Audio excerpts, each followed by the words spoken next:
K방산의 주역, 오늘의 주인공은 최초의 한국형 전투기 KF-21입니다. 아, 이제 진짜 때가 되었구나. 아주 특이한 별명이 있죠. 베이비 랩터. 세계 최강의 전투기죠. 대한민국이 이렇게 빨리 성과를 낼 줄은 몰랐다. F-16이 전 세계 몇 대다? 1000대 이상이죠. 대박. 전투기 조종사가 좋다고 파는 전투기. 저 같으면 살 것 같습니다. 사셔야 됩니다. 빨리 이 번호로 연락 주세요. 품절 임박. 그때 뭐 나오셔가지고 막 안티도 많이 모으고. 저는 해군을 사랑합니다.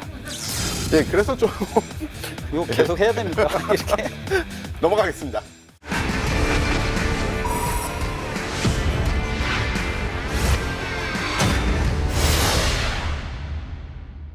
전 세계 방산 시장의 새로운 강자로 떠오른 K 방산. 세계가 주목하는 자랑스러운 K 웨폰을 파헤치는 시간. 리얼 웨폰 K. 바로 시작을 해볼까요? 근데 시작하기 전에 중요한 게 하나 있습니다. 여러분, 구독과 좋아요, 알림 설정은 좋은 영상을 만드는데 큰 도움이 됩니다. K방산의 주역, 오늘의 주인공은 최초의 한국형 전투기 KF-21입니다. 아재님, 전투기 조종사로서 KF-21 개발 소식을 처음에 들었을 때 어떤 생각이 드셨어요? 아, 이제 진짜 때가 되었구나. 뭐 이런 생각이 좀 들었습니다. 저는 솔직히 반신반의했다라는 게 솔직한 심정이죠. 하지만 그 모든 우려를 덮고 이렇게 이 자리에서 KF-21에 대해서 이야기를 할 수 있다. 아, 저는 그 자체만 해도 무한 기쁨입니다. 저는 부담이 많습니다. 자, 그렇다면 본격적으로 KF-21 개발 배경에 대해서 좀 살펴보겠습니다.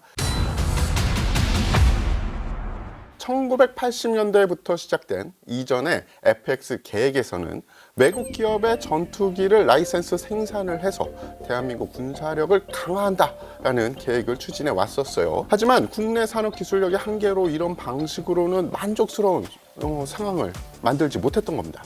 1차적으로 제공을 하고 들어보셨죠. KF5를 라이센스 생산을 시작으로 KF16까지 이렇게 기술 축적을 해왔는데 사실 크게 만족스럽지는 못했던 것 같습니다. 따라서 대한민국 정부와 국방부는 국내 기술력을 기반으로 전투기를 자체 개발하고 생산하는 방식으로 전략 자체를 바꾸게 됩니다. 이를 위해 2001년 시작된 KF-X 프로그램을 진행하게 됩니다. 2015년 카이가 프로그램 선정을 받았고요. 그러면서 숨가쁘게 프로그램이 진행이 되는데 그렇죠. 2021년 시제 1호기가 출고가 돼요. 그리고 2022년 7월에 첫 비행에 성공을 합니다. 아주 감격스러운 순간이었죠. 불과 1년 만에. 예. 그리고 6개월 후에는 초음속을 돌파를 하고 중거리 공대공 미사일 무장 분리 시험에도 합격을 합니다. 공중 기초 발사 실험에도 성공을 하고요. 2023년 5월 잠정 전투용 적합 판정을 획득을 해요. 이게 어떤 의미인가요? 잠정 전투용 적합 판정이라는 것은 이대로 가면 우리가 전투용으로 쓸 수 있겠구나. 중간 체크를 했을 때 오케이 사인은 어느 정도 받았다고 봐야죠. 그리고 2023년 시제기 6대 모두 최초 비행에 성공을 합니다. 감격스럽습니다. 맞습니다. 그리고 2024년 사천 에어쇼에서 바등각 비행을 선보이면서 그야말로 국내 항공 애호가들이 와 하는 상황이 벌어졌죠. 네. 이게 어떤 의미예요? 바등각이라고 하는 것은 항공역학적으로 날개 윗면에 흐르는 공기와 앵글 오브 어택, 항공기가 진행하는 방향의 각을 생각하는데 기동적으로 생각을 하게 되면 이 바등각이 높으면 높을수록 기동을 잘한다는 겁니다. 저속의 높은 바등각에서 항공기 기동성이 그 정도가 된다는 것을 에어쇼에서 자랑을 한 거죠. 에어쇼를 잘 보시면 많은 비행기들이 저속으로 이렇게 비행하는 걸 보실 수 있어요. 그거를 해준 거죠. 완전 자신감이 붙은 그렇죠. 거구나. 예. 국민들한테 나 이런 존재야 라고 보여줄 수 있는. 네. 대단합니다. 사실 KF-21 사업 초기에 해외의 여느 전투기 개발 유수업체가 KF-21 개발 계획을 기적에 기반한 개발 일정이다 할 만큼 그야말로 실현 불가능한 무리한 계획으로 평가를 했었지 않습니까? 왜냐하면 해외 업체들의 경험으로 봤을 때 이 기간에는 절대로 안 된다라고 판단을 했겠죠. 그런데 웬걸 일정 예산, 기간 초과 없이 지금 너무나 잘 만든 비행기 지금 나오고 있습니다. 거기다가 개발 시작하고 9년 만에 이걸 양산을 한다고 해외에서 놀랄 수밖에 없는 거죠. 그렇죠. 예, 사실은 해외에서도 최신 전투기를 개발할 때 보통 15년에서 20년 이상 걸립니다. 그런데 KF-21은 9년 만에 양산 전투기를 떡 하고 내놨는데 그 9년 안에 또 뭐가 있었습니까? 코로나가 있었죠. 코로나 팬데믹, 모든 것이 정지되고 국경이 막혔는데 그럼에도 속도를 내서 모든 것을 계획하에 다 했다. 와, 코로나 팬데믹이 무슨 의미를 주었냐 하면 거기 같이 협력하고 일하는 분들이 예를 들자면 100명이 일해야 될 거를 코로나 때문에 4분의 1밖에 와. 일을 할 수 없음에도 불구하고 이걸 속도를 맞춘 거죠. 일정을. 대단한 겁니다. 이건. 자, 아재님이 이 자리에 있는데 우리가 이 질문 안 할 수 없죠. 전투기 조종사로서 KF-21 형상에 굉장히 관심이 많으실 것 같은데요. 국산 전투기가 개발된다는 것은 전투기 조종사뿐만 아니라 온 국민이 염원한 거기 때문에 근데 제가 몇 가지만 짚고 넘어가고 싶은 게 좀 있어요. 첫 번째, KF-21 형상이 스텔스냐 아니냐 이런 얘기가 좀 있었죠. 근데 개발 초기에 무슨 얘기가 있었냐면 스텔스를 염두에 두지 않았다. 그죠. 그런 얘기가 좀 많았습니다. 이것은 제 생각에는 아직 자신하지 못했다라고 생각을 하는데 지금 잘 되고 있잖아요. 지금 어떤 얘기가 나옵니까? 이건 세미 스텔스 형상이다. 그리고 앞으로 6세대까지 진화를 할 것이다. 그리고 첫 번째 세미 스텔스라고 얘기를 이미 한 것은 스텔스를 염두에 둔 거죠. 우리는 여기서 단계별로 기술 축적을 해서 스텔스까지 가겠다는 의미겠죠. 그래서인가요? 아주 특이한 별명이 있죠. 베이비 랩터. 베이비 랩터 애칭 있죠. 랩터 아시죠? F-22 세계 최강의 전투기죠. 5세대 이상의 전투기라고 보고 있는데 미국의 입장은 스텔스도 가져야 되고 F-15 이후에 제공 전투기도 갖고 싶은 거예요. 그 두 개 기술이 접목되다 보니 저런 형상이 나왔는데 우리도 세미 스텔스고 비슷한 컨셉으로 가다 보니 닮을 수밖에 없습니다. 이건 항공 역학적으로 닮아지게 되는 거죠. 다른 나라의 전투기도 보시면 스텔스라고 나오는 거 보면 다 미국의 랩터를 베꼈다 이런 얘기가 나오는데 또는 뭐 외계인이 가르쳐줬다. 근데 이제 항공 역학적으로 오면 한계에 어느 정도 다다랐다고 봐야 되겠죠. 그리고 이제 그거를 다른 센서나 무장으로 업그레이드 시키는 방향으로 지금 개발이 되고 있다고 이해를 하시면 될 것 같습니다. 말씀하시는 거 들으니까 우리가 흔히 하는 얘기 있잖아요. 새로운 기술이 나오면 외계인을 갈아 넣었다 혹은 외계인을 고문했다. 나도 이게 한계야. 이제 그만해 라고 했겠네요. 그만하세요. 예. 넘어가겠습니다.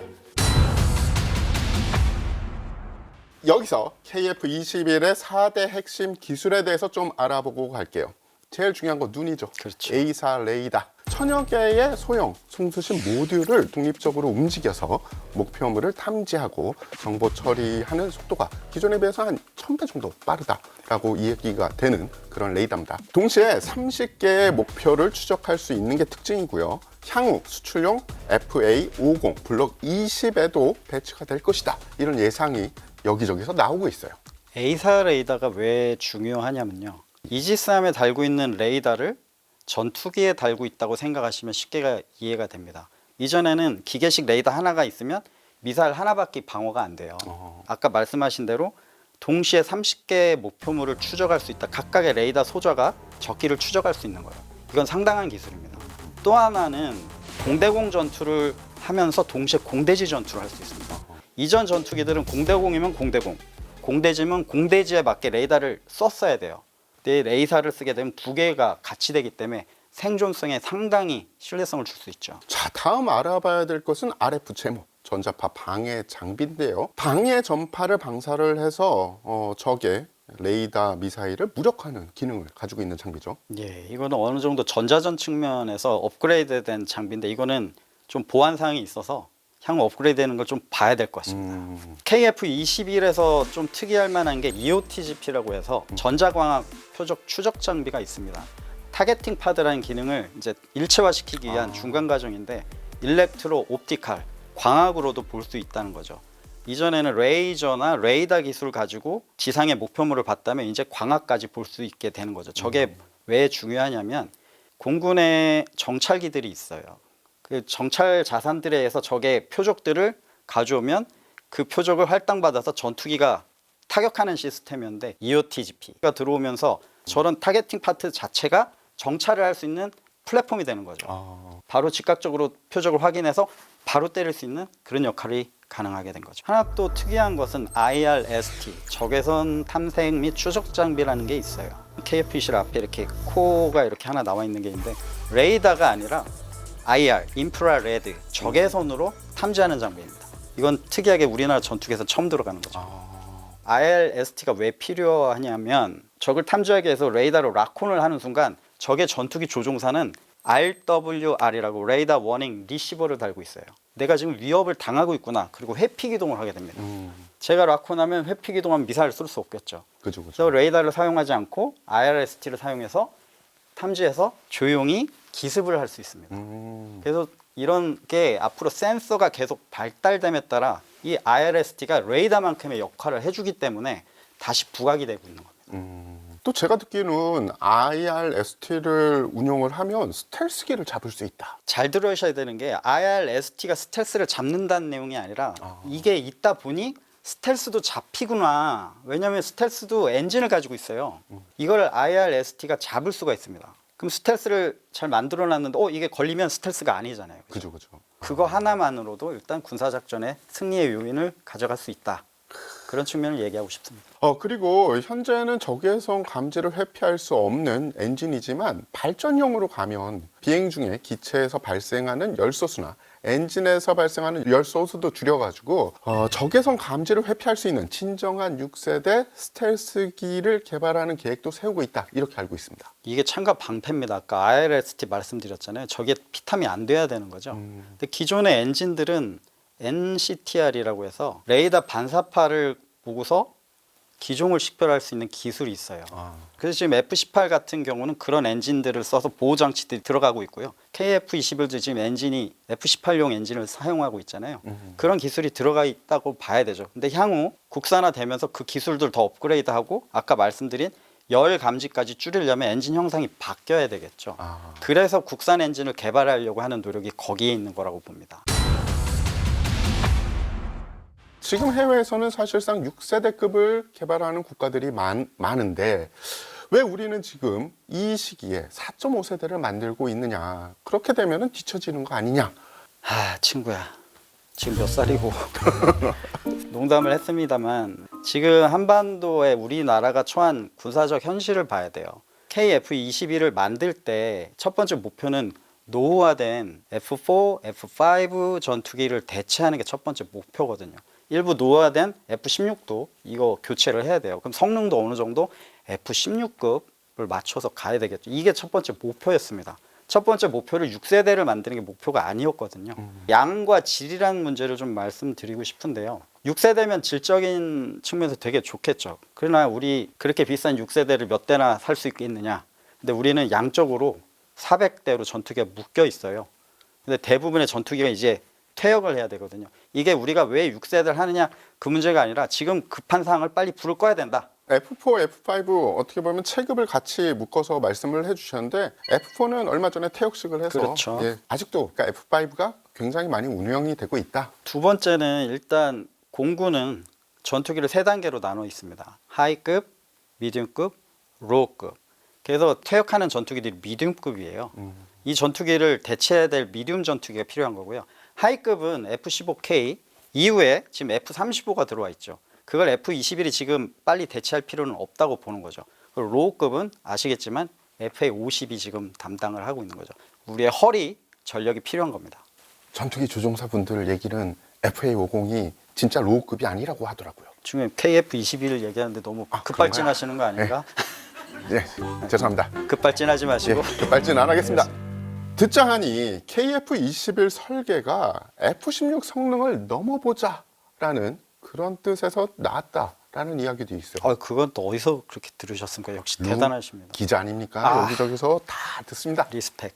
이게 상당히 부담스러운 얘기거든요. 왜냐하면 여태까지 전투기 역사에서 F-16은 몇 안 되는 베스트셀러입니다. 그죠. 그 얘기는 신뢰성과 모든 세계 국가들이 인정을 했다는 얘기죠. 우리나라도 쓰고 있고요. 이거를 넘는다는 것, 그거를 반영한다는 것 자체가 엄청난 모험입니다.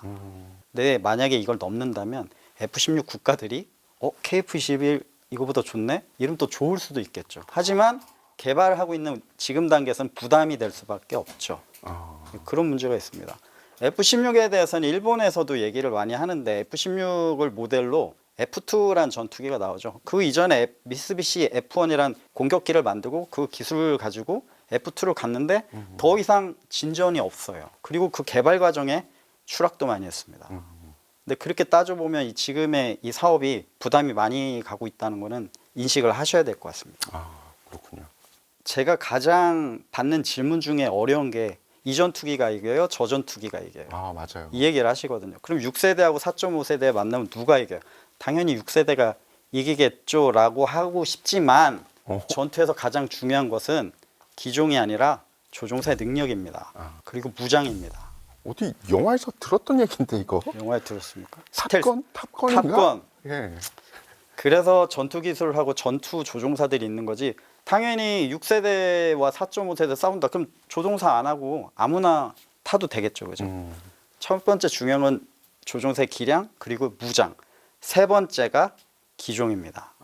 그런데 아이러니한 거는 6세대를 다 만들면 되는데 미국도 만들고 러시아도 만들고 F-22 수호 57 지금 중국도 만들고 그런데 이 나라들이 다시 4.5세대를 업그레이드하고 그거 전투기를 또 만들려고 하는 이유는 어디에 있을까요? 전장에서 4.5세대가 주력이기 때문에 그건 어쩔 수 없는 겁니다. 우리는 지금 스텝 바이 스텝으로 아주 잘 가고 있는 거죠.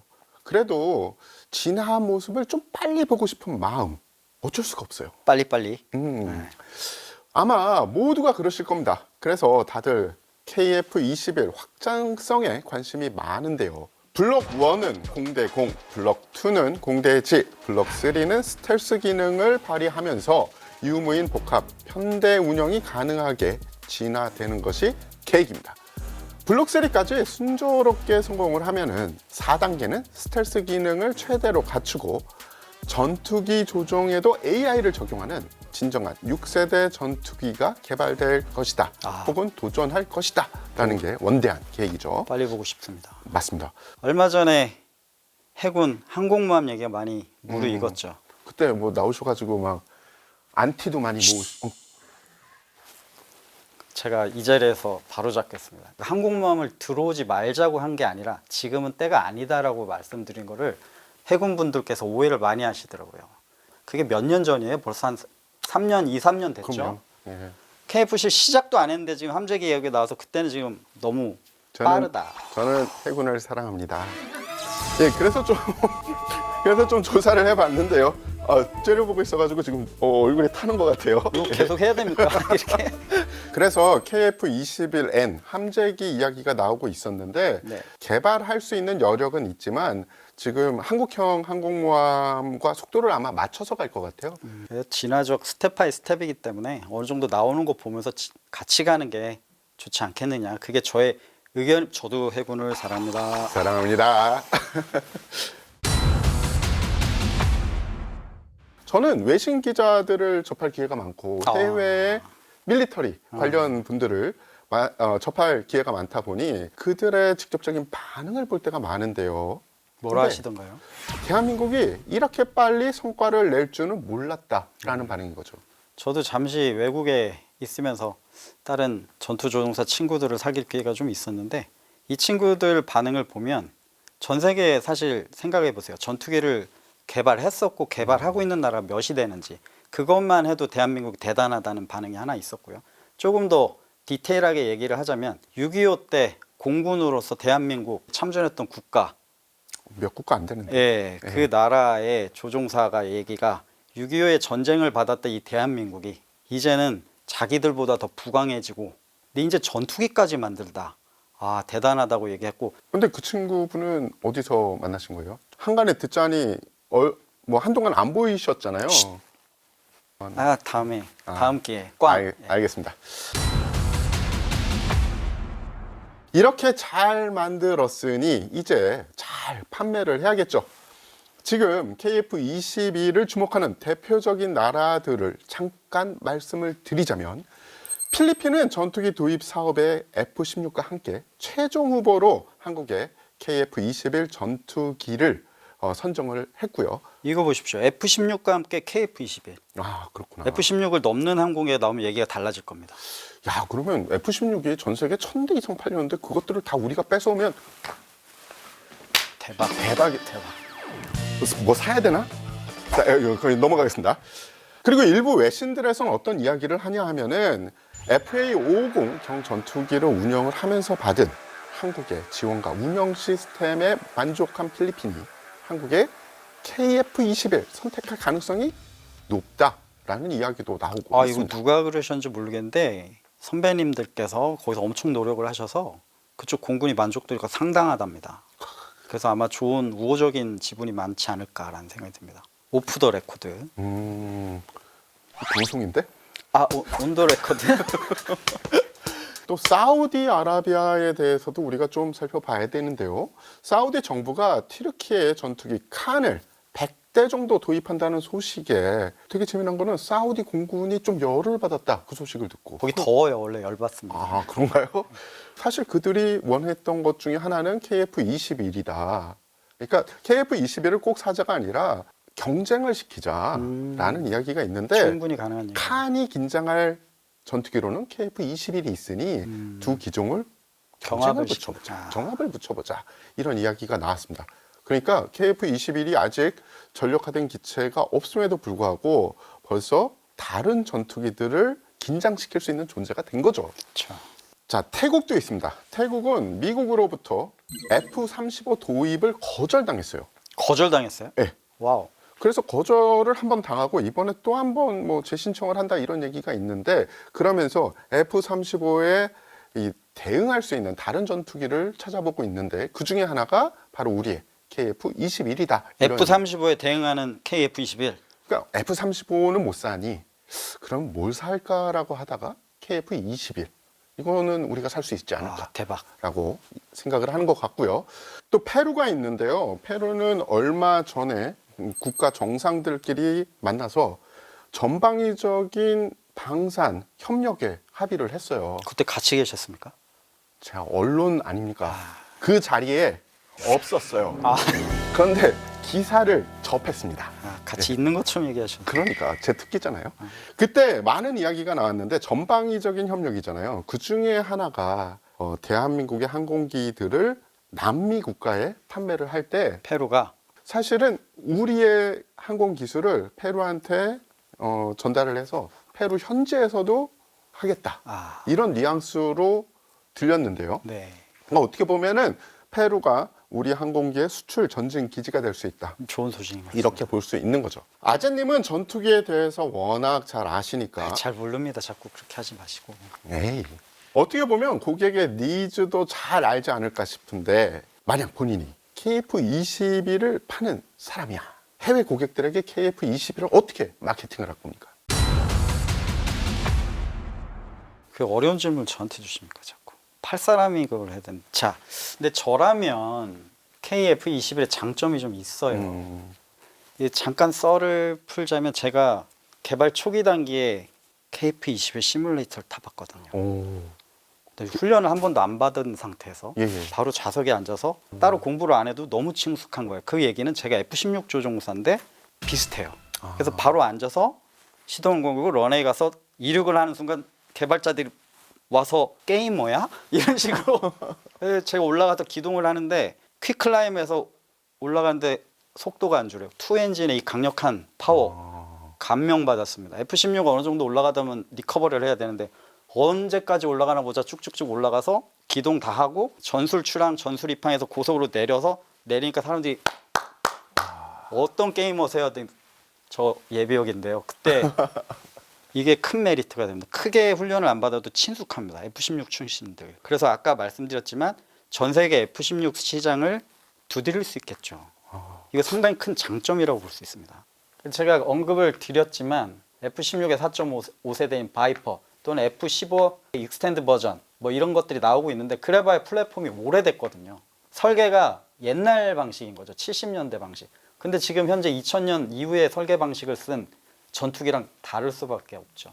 좌석에 타보면 느낍니다. 제가 F-16을 타다가 KF-10을 타는 순간 와우, 뭐 2.0 타다가 3.8 플렉스, 이게 다릅니다. 편안합니다. 이게 조종사한테 상당히 맞춰준 거죠. 다른 나라 조종사는 더 하겠죠, 그죠?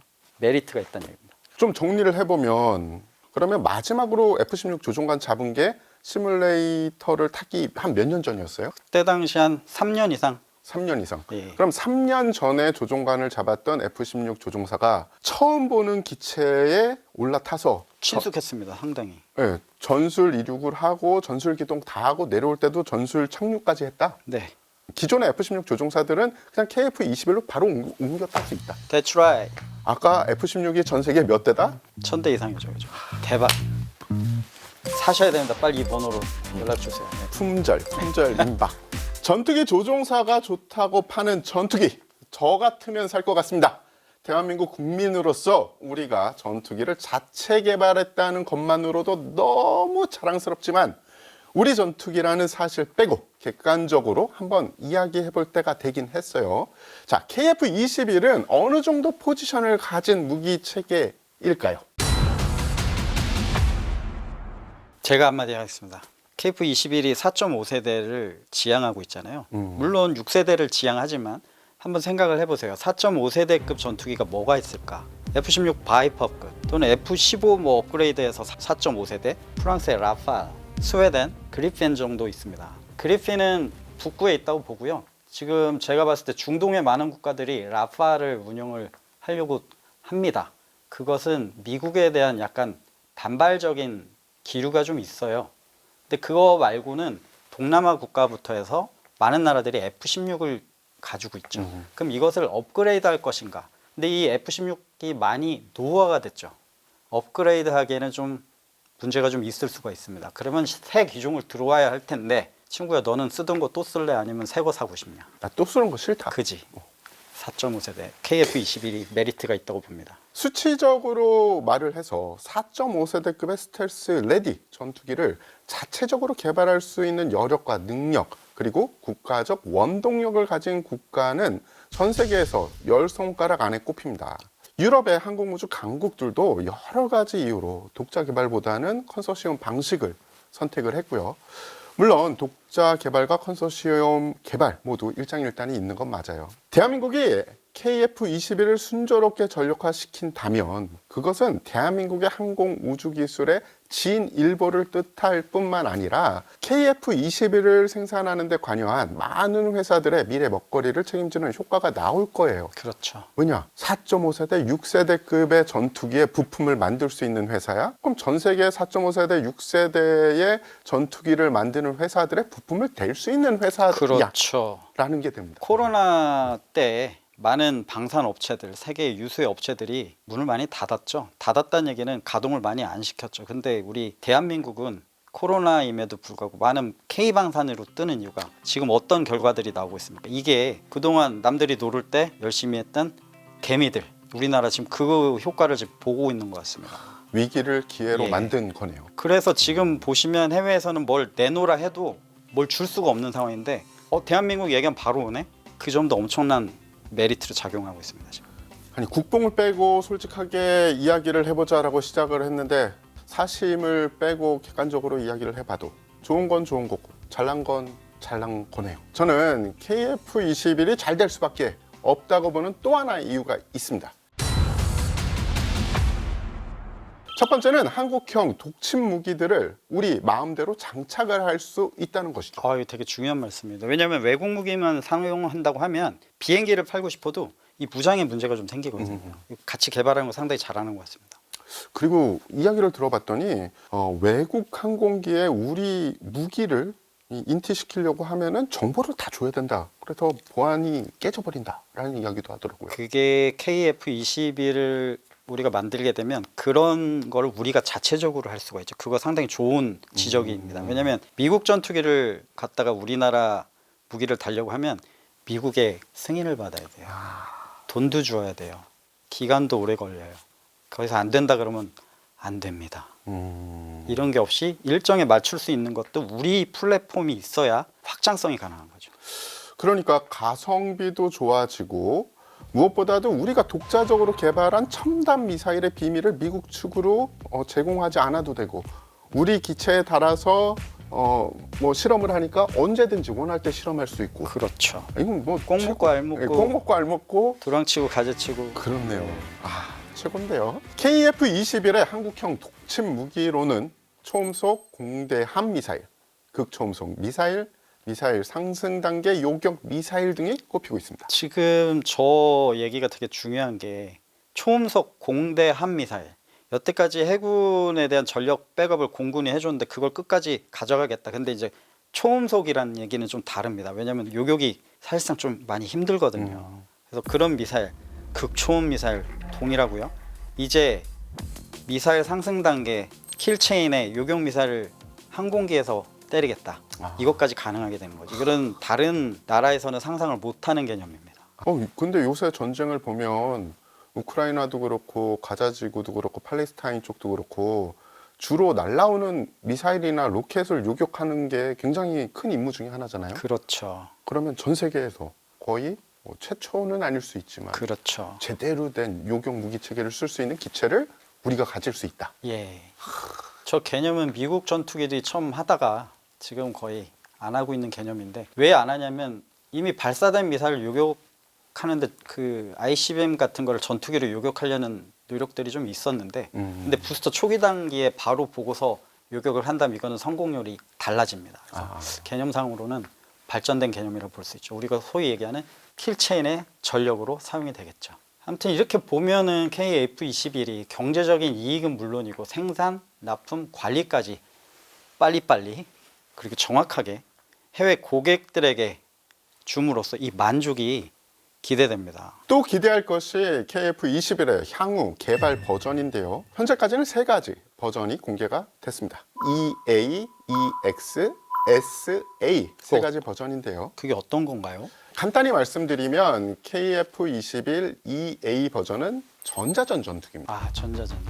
전자전 전투기의 핵심 임무는 에스코트 제모로 북한 및 적국을 공습하는 아군 공격 비행대와 함께 동행한 후 아군 비행기들이 안전히 임무를 수행할 수 있도록 전파 방해로 적 지대공 레이더나 미사일, 항공기의 탐지를 방해하는 거고요. 이외에도 대레이더 미사일을 탑재해서 적 지대공 미사일을 제압하는 방공망 제압 임무에 투입될 수 있습니다. 이 얘기 지금 상당히 잘 지목해 주셨는데요. 이 전자전기라고 하는 것은 제 개인적으로 스텔스보다 더 중요하다고 생각합니다. 왜냐하면 지금 전투가 다 아까 말씀드렸듯이 스텔스 전투기로만 할 수 없고요. 기존의 전력들 가지고 극대화하는 작전을 해야 되는데 이때 전자전기가 있느냐 없느냐에 따라서 아군의 손실률이 엄청나게 차이가 납니다. 현재 대한민국은 전자전기가 없죠. 그죠. 플랫폼 이제 공격 전력만 있는데 저게 KF-21이 플랫폼이 됨으로써 우리가 저런 전력을 만들 수가 있는 거죠. 이 전자전기를 가진 국가는 몇 나라 없습니다. 특히 미국의 공군과 해군이 가지고 있고요. 유럽에서 개발을 하다 지금 어느 정도 스톱된 상태고요. 그렇게 보면 저런 전자전기를 가지고 있는 나라, 대한민국이 가지고 있다. 이거는 얘기가 달라지는 겁니다. 맞습니다. 최근 들어 보니까 중국에서도 전자전기에 많은 이 개발과 시간을 들이고 있더라고요. 예, 이 전쟁에서 승리의 전승의 요인은 전자전기라고 해도 실언이 아닙니다. 자, 그 다음에는 KF-21 EX 버전이 있습니다. 한때 KF-21 블록 3로 불리던 성능 개량 버전이죠. 5세대 전투기에 준하는 성능을 위해 새로운 성능을 추가하고 내부 무장창을 장착을 해서 외부 무장을 장착할 때보다 스텔스 성능을 더욱 높였습니다. 만약 이렇게 되면 나중에 F-35가 노후화됐을 때 우리의 하이급 전투기로 스텔스 전투기가 들어갈 수 있겠죠. KF-21의 업그레이드 버전. 현재 실전 배치된 전투기 중 내부 무장창을 가진 전투기는 F-22, F-35, J-20, Su-57 밖에 없는 첨단 기술이죠. 이를 위해서 KF-21의 기관포 배치가 일부 변경이 되고 반매립식 무장 장착대 공간에 내부 무장창이 들어가게 됩니다. 미티어 장거리 공대공 미사일 4발, 혹은 8발의 소형 스마트 공대지 무장이 장착이 가능하고요. 외장형 표적 획득 장비 역시 내장형으로 바꿔서 스텔스 성능을 더욱 높일 수 있습니다. 그렇죠. A사 레이더나 자체 방어 전자전 장비 등도 개량될 것으로 보여지고요. KF-21EX는 카이가 준비 중인 NACS의 하부 체계로 무인 전투기 등과 위성 데이터 링크로 연결이 되는데 카이는 2039년 완성을 목표로 하고 있습니다. 오늘 방송 때문에 확인을 좀 해봤더니 사실 A사 레이더는 체계 개발이 다 끝났고요. 지금 하는 게 소프트웨어 매칭하고 그리고 무장 시스템하고의 이 인티 실험만 하고 있대요. 그렇기 때문에 정말 목전까지 간 거죠. 개체 개발은 끝난 겁니다. 와, 이게 기한 내에 된다면 상당히 큰 이슈가 될 겁니다. 주변국에서 엄청 두려워하겠습니다. 아까 말씀하신 데 내부 무장 장착이 얘기를 하는데 이게 왜 중요하냐면 스텔스를 위해서는 무장을 외부에 장착을 하면 다 탐지가 됩니다. 그래서 이걸 내부에 장착을 하느냐 못하느냐 그게 스텔스의 관건이겠죠. 그거를 이전엔 얘기 안 하다가 이제는 진화적인 측면으로 앞으로 가겠다라고 지금 자신감을 보이고 있죠. 그 다음은 KF-21SA인데요. 수출형 버전입니다. KF-21SA는 수출국 요구 사양에 맞춘 무장과 내부 장비가 교체될 전망이고요. 계획된 모든 버전이 완성될 경우에 각종 파생형 개발로 보람의 전투기의 수출 가능성 및 추가 양산을 통해 공군 전력 증강이 이루어질 것으로 예상이 됩니다. 자, 마지막으로 아재님은 KF-21 사업에 대한 전망 어떻게 보십니까? KF-21을 사시려면 30분 남으셨으니까 빨리 사십시오. 제 말씀은 아주 긍정적으로 보고 있습니다. 아까 정치적이나 세계 경제적 그리고 여태까지 대한민국이 보여준 빨리빨리 그러나 정확하게 고객을 위한 이런 만족도 서비스 잘 아시지 않습니까? 그리고 F-16보다 더 좋은 전투기를 만들자. 이거 자체가 지금 상당히 긍정적인 시장을 형성하고 있다고 봅니다. 그거 말고도 우리 선후배님들 전투 조종사 현역 또는 예비역들께서 같이 경주하고 있습니다. 그러면서 좋은 비행기를 만들기 위해서 노력을 하고 있습니다. 왜냐하면 그냥 회사에서 맡기는 것보다 공군 조종사들이 투입됨으로써 우리가 사용자인데 이렇게 만들어주세요를 같이 가는 거죠. 천문학적인 돈이 들어가고 기술이 집약된 이런 전투기를 현역들과 같이 만드는 건 얘기가 달라집니다. 그래서 저는 상당히 긍정적으로 보고 있습니다. 저는 이 자리를 빌어 고해할 게 있습니다. KF-21이 처음 개발될 당시 그때 국내 개발을 해야 된다 혹은 해외에서 바로 사와서 전력화해야 된다라고 했을 때 저는 사실 해외파였습니다.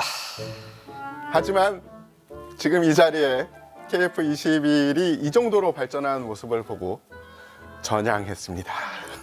공군 사랑합니다. 공군 예의주시하십시오. 오늘 이렇게 KF-21에 관해서 재미나게 이야기를 나눠봤는데요. KF-21이 이 자리에 오기까지 숨은 주역들이 정말 많지 않습니까? 시험비행 조종사, 우리나라의 척예거 같은 시험비행 조종사들이 많습니다. 유능한 조종사들이 제가 개인적으로 도 많이 알거든요. 엄청 고생 많이 합니다. 가장 중요한 거는 저는 그런 사람들의 노력을 폄하하지 않게 만드는 우리 국민들의 관심과 응원이 중요하다고 생각합니다. 대한민국이 세계 4대 방산 강국이 되는 그날까지 저희도 응원하겠습니다. 감사합니다. KFN TV가 KT 채널 101번에 편성이 됐다는 소식입니다. 와우. 자, 그 뜻은 뭐냐? 앞으로 저희 리얼 웨폰 K 그 채널에서도 볼 수 있고 물론 이전 채널들에서도 볼 수 있습니다. 그렇기 때문에 많은 관심과 성원, 좋아요, 구독, 알림 부탁드립니다.